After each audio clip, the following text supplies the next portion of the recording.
Hello everyone, welcome back to ACL Stands. In this episode I'm going to be laser cutting a model of a locomotive train, but what I'm going to do is going to be doing a few little extra things to it, and I'm also going to look at maybe adding some lights to it as well. And it was a DXF format, and I was able to load this into the laser cutter software. And what I had to do was rescale the whole model, and I want this thing to be fairly big, and then this one actually measures, I think this is around about 40 centimeters long. Laser cut the bottom sections here and the main base part here, and I've put the sides on as well, painting this whole thing up to match the Union Pacific locomotive. So, and the last thing of course I want to do is maybe add some lights, so I might have to modify some of these front sections as well. The reason I chose to do this particular model was because that it lends itself quite nicely to laser cutting.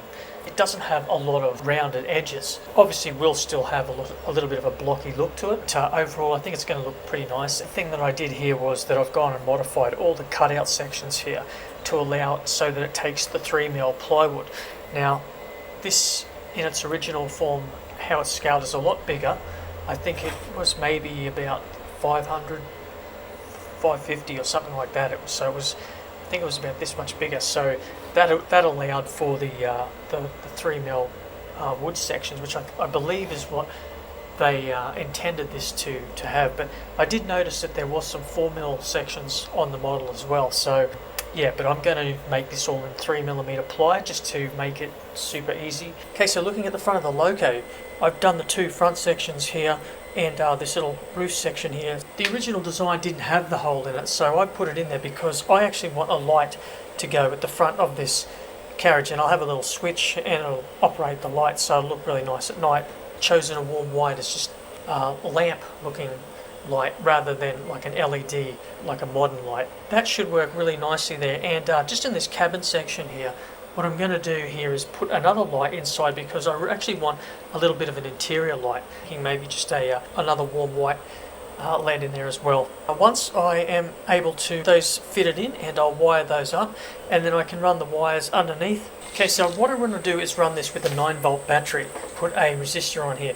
So I'm going to use a 470 ohm resistor on this LED where I'm 9 volts, and you can see that will be at a good brightness. Okay, so the microphone crapped out here, and so I'm going to have to do this all with talk over audio. So what I did here was I fitted that LED into that hole section and got it glued in. I was then able to test the light. You can see this is just connected up to the bench power supply and looks really nice. Also there's a small LED 3mm LED warm white in the bottom there, which is going to provide the light for the interior. So what I'm doing here is describing that I had to remove the sides. You can see some of the front has been taken apart as well. So yeah, that was a mistake. I shouldn't have put the sides on. So I've got the two front sections on the walls of the loco there. I've also put that front divider section in there that separates the back part from the cabin. So I don't know what I was blabbing on about here, but you can see a little section that sticks out a little bit near the Union writing. Other thing I did here was create the two main pillars in the middle, made the walls for the back section as well. Okay, so here's a look at the roof section. Made this roof actually twice because the first one I made actually missed some of the modifications for this in the actual DXF design, so it didn't fit. Now I think in this particular shot I'm showing the back here and how I was going to set this up by being able to put the battery in the back. Yeah, making it so it's easy to get to. That later on changed though because the roof was going to be removable, so I didn't really need to have a removable back. So here's a look at the secondary roof section, the section in the middle there that I'm just putting my finger over now. And also there's the angle section there that I'm pointing to, which had to be fitted up, and I had to make these little angle sections that sit on either side, so it actually comes out a bit. There's also a very slight curve on that top grill section there, because I didn't cut out those centre pillars enough. But just used some glue though, and that's kept it all in place. Good old Loctite 401 saves the day. And at the end of this clip, I don't know what I was crapping on about, so let's just keep going. Okay, so the next thing to do was to get in and just finish off the wiring. So you can see it comes here through the front section. We have the two lights, comes down along this underneath section here, and then I drilled a hole in the back compartment, and we'll put the battery in the back here, and I'll put a switch on there as well. In the design, there's a gap here, so I'm going to cut an extra piece here and put that in so it looks a little bit more as a complete circle, because the way it looks at the moment kind of looks a little bit funny. I put just a little bit of glue there just to keep it in place, because if I ever need to get down into those wires again in the future. Okay, so I've laser cut those two little extra filler pieces of ply there just to make that nice and flush there. When I go and paint that, it'll look much nicer because it will be the same colour. Okay, so in this video I'm discussing what I'm going to use for the main axles for the wheels on the Loco. I was looking for 5mm wooden dowel, but I didn't have any, but I've got this 5mm acrylic, so I'm going to use that, cut it up in sections. That'll be perfect. I don't have to paint the axles either, which is good too, so acrylic's easy to cut. What I also decided to do here was, if you have a look at the front, is just make some divider sections here. Now that wasn't in the original design. It makes this section more stable, so when we put rods through it, there won't be any collapsing or movement. Cut the rest of those rods. The wheels here, we have the two sections here, which will effectively, this will be the inner part of the rail here, so this will, on the rail section like this, I'll just lift it up just nicely so that it can roll. Now the final part of that wheel is a centre section here, which will be glued on the outer part of the round pillar. And what I've done is, this originally was a different design and it was sort of thinner around the edges. What I decided to do is make it a little bit bigger, also add 4 bolt holes, just to make it look like something that you'd find on train hardware. Okay, so we've got the wheels all fitted. I had to space these out. There's that front sort of guard section there that goes in front of the 2 wheels that I made earlier. That has to run along the top there, and the 2 in the middle have to actually have the axle through there and then fit the bolt sections, as you can see on the outside. It was a bit of tricky to get this right because I had to glue those outer round sections there, each one of those axles, and that would allow for those wheels to freely move in between. So yeah, worked out pretty well, but that should be nice because when it fits on the actual rails that I'm going to build for this thing, it'll be able to move a little bit, so actually functioning. So one of the other things that I thought I might do here is add another little light just in the center section here. So you can see here I've just got a test battery on a little 3-volt battery here on this LED here, and this is essentially what I want to have, as well as the front lights. I thought the middle light would be nice just to sort of break up that section, so you'll have a bit of light here, a little bit of light here.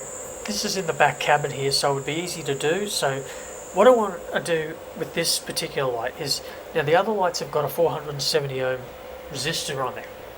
That's fine because that's going to utilise the full 9 volts, and you're going to be getting a good, a strong light. For this particular section here, this is going to be more of sort of like you would find in between carriages, more of a dim light, maybe a 1.5k resistor or something, but by adding those higher resistor values you're going to have a dimmer light. And again, I'm going to use that warm white light because that's going to fit in nicely with the other lamp type light. In terms of where I'm going to have the switch here at the back, I was just looking at this back section here and I thought maybe the switch would be nice just up against this part here. That way I could have the 9-volt battery here and have the switch here. But I should have just a tiny switch that I can just flick on and off. Most times when I do lighted die-cast vehicles, I usually have the light switch underneath. Don't want this to be picked up and put down all the time, so having it on this side here would be good. And I mean, if you're going to display this this way like this, you wouldn't see the switch. So I've got the two side sections here recut. Some of the other parts as well that I've left off here, and you can see at the front I still haven't got that section on here as well. What I've got here is a flat topped LED. This is the 3mm LED, and on the positive terminal what I'm going to do is I'm going to put this little 1.5k resistor as close as I can to the LED. I'm just going to wrap this around, bend this around, then I just cut that little section off. I'll connect up the bench power supply here, because what I want to do is actually see how much light this is putting out when I give it full 9 volts. So that looks pretty good. I think that 1.5k is okay. So there's a look at the 9-volt battery. It's connected up. This positive wire will actually go to a switch and then to the negative on the battery, and that'll complete the circuit. So I've got the switch connected here, and what I've actually gone and done is put a divider piece down in here. Back section here was too flimsy. The roof will be set up so that it can be removed so you can access the battery compartment. Start mixing up the paint here, because really what I want to do here is we have this top section. That piece will be able to be removed really easily. So if I want to access wiring or the battery, when I want to change the battery, it's really simple just to remove the actual top section here. Now one of the other things that I also need to put in here is those little grill sections here. So I'm going to work on a design, sort of like a grill design, something look nice. Okay, so it's Sunday morning here, and I've started painting this loco. I actually was looking at the wrong loco when I was looking at the paint scheme, and I did it in this lighter grey, which was on the different model of the loco. So I had to go back and find the real picture of this particular exact locomotive. The difference between the Union Pacific original loco that I was looking at and the proper one here, it actually had a little light there. I'm going to wire up a LED, make it a constant red when I put this front section on here, and rewire a new wire that can come up in this top section here, because when this actually goes on top here, you won't be able to see that wire go through the top, and then I can just connect it back up here at these 2 points here. So I really don't need to pull much apart, I just need to fit another pair of wires. Okay, so we've got our grey sections painted. The next thing I have to do here is mix up some yellow, find the right yellow to match the actual real loco. So I've mixed up some yellow and I've started painting this. This is about 3 coats, like a really dark yellow. I've removed that lead there to make it a bit easier to paint there. Side sections here look really nice. I might have to look at maybe moving this switch into the center part here. Fitted the red light into the top here, the red light. Now I've put a 1.2k resistor on this one just to give it a sort of a dimmish light. I don't want it too bright. Also the bottom is like a silver, because it has like a silver aluminium base on the actual light. So I can paint that in as well. And but here's a look at how that's all fitted inside the unit.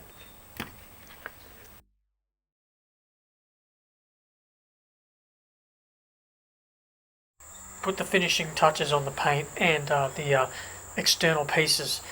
One of the things that I want to do here is paint inside this cabin, because when the light comes on, a little bit more authentic, otherwise it looks like it's wood inside. So I'm just going to paint this a silver colour, and that way when it's lighted up it should look pretty nice inside. Now one of the issues that I had, of course, was with that switch interfering here with this side rail. So I decided to make the switch up on the top here and just eliminate any problem in the future. That way I could fit the back on here and I wouldn't have to worry about ever having to really open this up. So the switch now cut down, trimmed the switch subs, and that's going to work really nicely now. I'll paint that in grey, and that should be fit along the top of that nice grey section there and hide that switch. Got to cover up that hole that was from the other switch. Still needs to be touched up here with the grey, so I'm going to go through now and finish off pretty much all the other sections now, and then get them painted.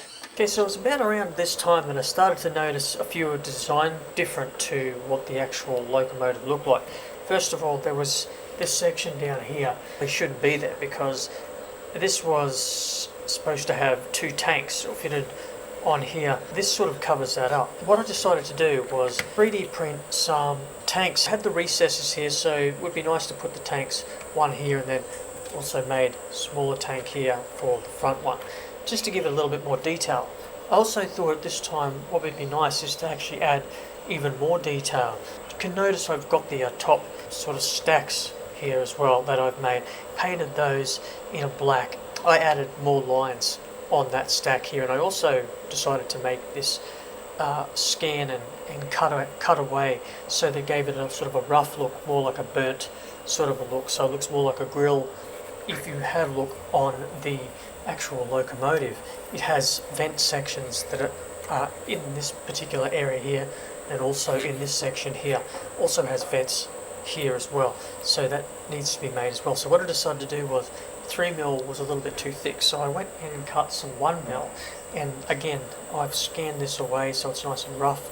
Then I've added the lines in there, so this will look really nice when this is painted. I'm going to paint all this stuff off the model. Yeah, it's a little bit tricky to get in here. So next day, got the hooks fitted onto the front, gone and touched up and fixed up all the issues with the paint. Canisters in here. So what I'm going to use is just a flat X7 red. Also going to need some painter's tape for this because we're going to need to do some masking. This is really not going to be the easiest task. That it has the bottom of the rail which needs to be red, then there's also a little small section just underneath there that you can see, and that needs to be red as well. And this is going to maybe take me an hour to an hour and a half just to do this. So here's a look at the red stripe, and you can see one of the issues that I have here is the masking tape that I've used. This is painter's tape, and it's a little bit too thick for this particular model.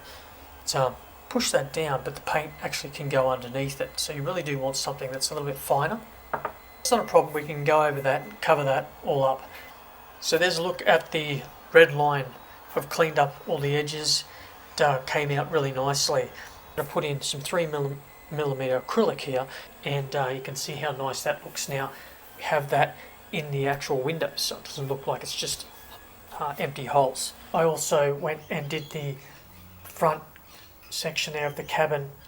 The real life Loco actually has another red stripe along the top, but I'm not even going to attempt to do that, so I'm just going to leave it as it is. And, would I recommend it? Absolutely freaking not, because this thing just took ages to do, and it doesn't have all the little extra things I did, like the tank, extra little grill sections here, more detail on the top smokestacks here. Obviously there's lights in here as well.